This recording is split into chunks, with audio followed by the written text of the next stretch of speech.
So, mag-ano kami?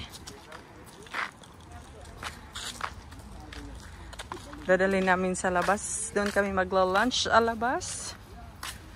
Isama namin ang aming si mother-in-law. Para naman makalabas siya.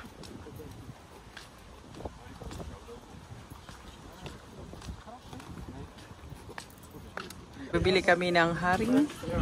Yung parang tamban. Yung pickled haring. Ano yung haring? Ja, dat is de haring van dit jaar. Ja. Tamban na sa ito siguro. Ito na yung aming lunch. Kibling, fried fish. So, dyan si Mama. Yung kapatid dito, si Tom. Pareho kami lahat. Pabalik na kami. Tapos na kami mag-lunch. Pero may dala pa rin silang haring. Kakain pa daw sila ng haring. Oh my God. So, ang aking mister na yung nagduot-duot sa ako ang mother-in-law. Pero malapit lang pala siya. Akala ko malayo. Mga 10 minutes lang naman.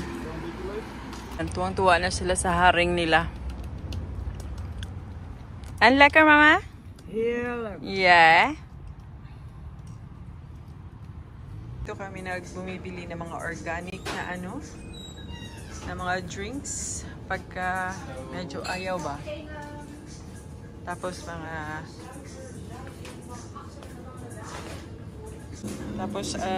dessert kung merong gustong dessert. Uy, Risha, mango cheesecakes ka? So, ito yung mga organic. Pero grabe ka organic din ang presyo. Tapos, yung maliit na papaya, yung price per, isa? 4 euro. Oh my goodness. Pero ang ganda naman niya. Tingnan. Ito yung mga best nila, berries. Pero grabe talaga kamahal. Oh my goodness.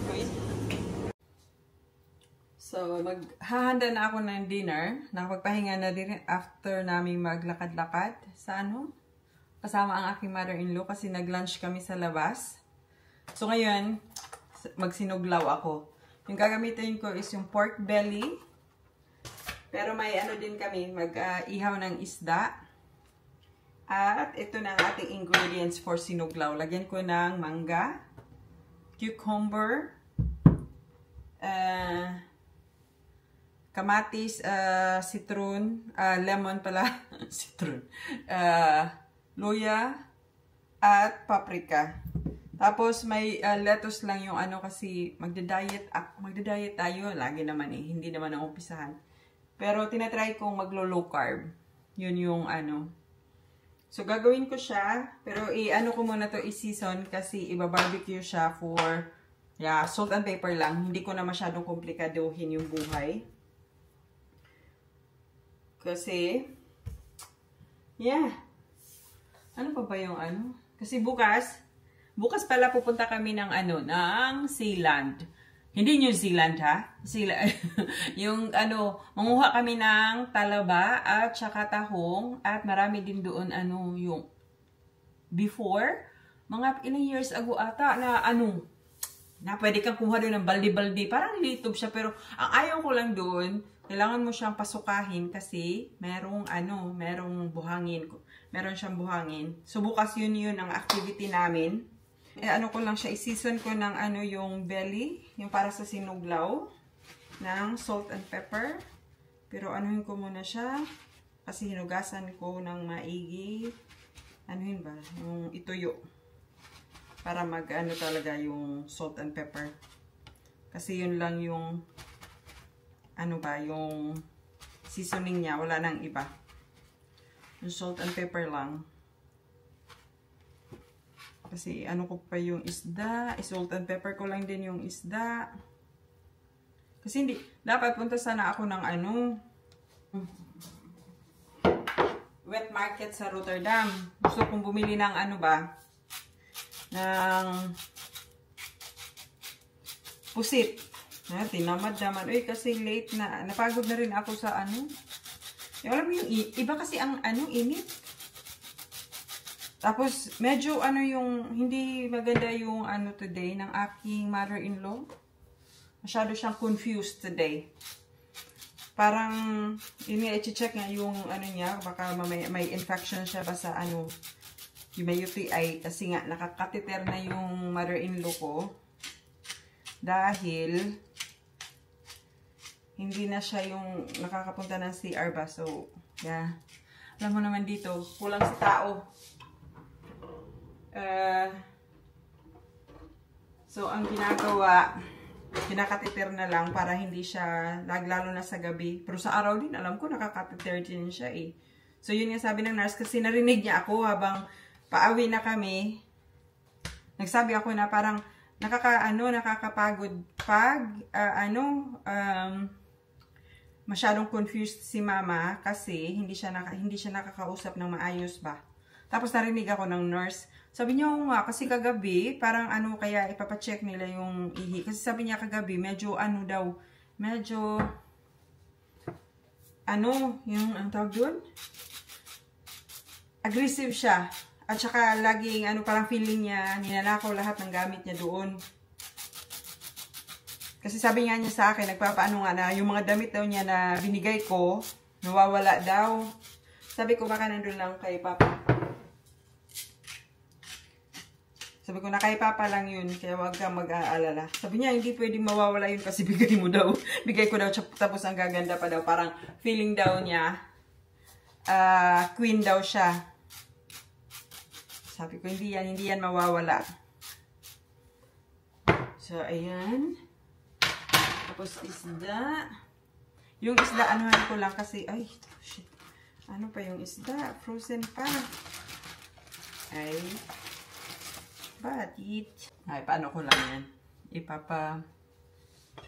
Ano sa asawa ko. Ayan.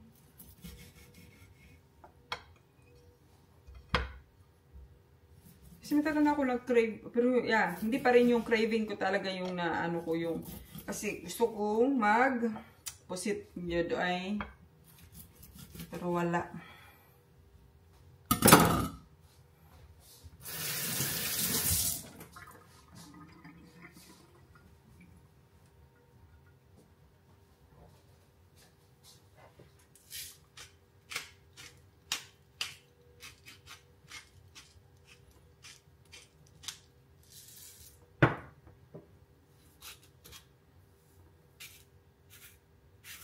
Tapos pagkatapos dito, ihanda ko yung ano, gayatin ko na lahat ng mga ingredients para sa sinuglaw.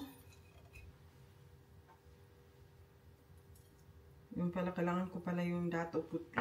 Kasi walang, masarap talaga sana yung pinakurat, pero wala talaga sa ano. Before, meron yan sa Oriental eh. Ngayon, wala, hindi ko na talaga siya nabibili yung pinakurat. Kailangan ko talagang pumunta ng Filipino store. Pag nasa Dinhak naman, ako lagi ko nakakalimutan. Tamad lang talaga sa ano. Tamad bang tawag doon? Magbitbit. Kasi nga, medyo malayo din yung Dinhak. Tapos mag-public transport pa ba? So, ayan. Tapos na ang aking isda. Masarap yan sa inihaw. Kaya pauna ko yan. Ang ating iahawin, okay na. So, linisin muna natin ang ating kamay bago tayo mag-ano sa ating sinuglaw. Gahiwa ko sa mangga. Nahiwa na ako ang mga mga ingredients. Last na yung mangga. Nagkaaslong pero tamis. Yung anong tawag dito, yung apple mango pala to. Ito lang yung dito yung available dito sa sa Holland. Wala yung katulad sa atin, marami tayong marami tayong klase-klaseng mangga. Dito ito lang eh. Ini-import pa nga daw to eh. So marami akong ginawang salad kasi bukas manguha kami ng talaba. Na din siya, meron na tayong salad. Para hindi na ano. So, bukas maaga kami aalis, mga 11. Masyadong malaki ito yung pagka-slice ko sa mangga. Liitan natin. Para ano. Tapos, anuhan ko lang siya ng dato puti na suka. Kung napaka-asim, naglaway ko. Pero, sus. Tamis, ma'am. Pero, may konti talaga din siyang asim. Masarap siya sa ano. Masarap to for sure sa...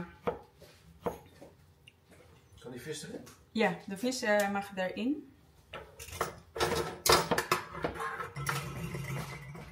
So, busy na rin ang aking mister para sa barbecue. Ganda yan. En hoe heet dat? Die spiklappers zijn ook klaar. Dat is wel een beetje bevroren, dus dat mag wel, het moet wel langer. Dus doe maar dat tegelijkertijd met Ja, dat doe ik hem ook een laag vuurtje. Ja. Tapusin ko lang to. So, ito na pala yung update ng ating garden. Ito na yung hydrangea. Mabilis talaga siya nag-iisa na lang silang kulay. Tapos yung white na ano na siya, naaagnas. Tapos ito, papalitan ko na siya nito. Itong ano na to, yung orange. Tapos ito, maganda ding bulaklak. Iano ko siya. Idagdag ko siya dyan sa gitna. Tapos nag-aano na ang aking mister. Tapos ito na ang ating barbecue. Ayan.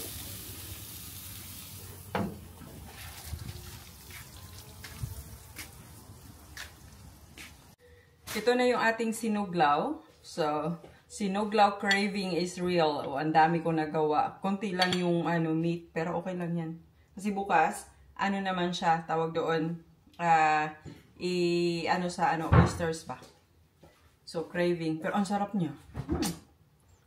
Yung problema, yung nag-ano ng nest ang ang tawag doon. Yung wasp. Ay, yung bee.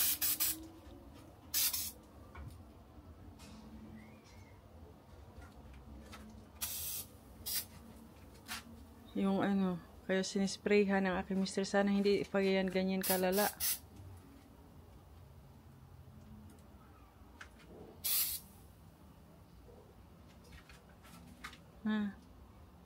Bumabalik talaga sila. Ito, pasok ha? Hala.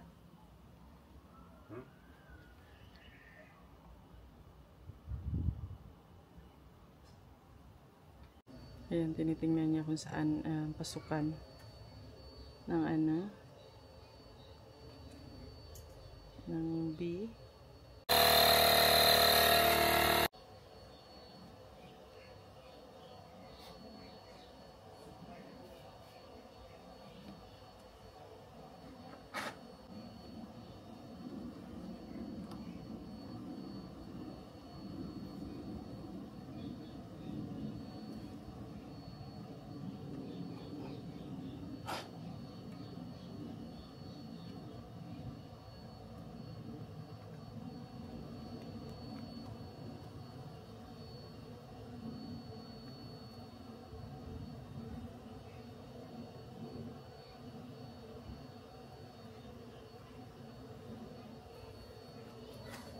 Dami pala talaga sa loob.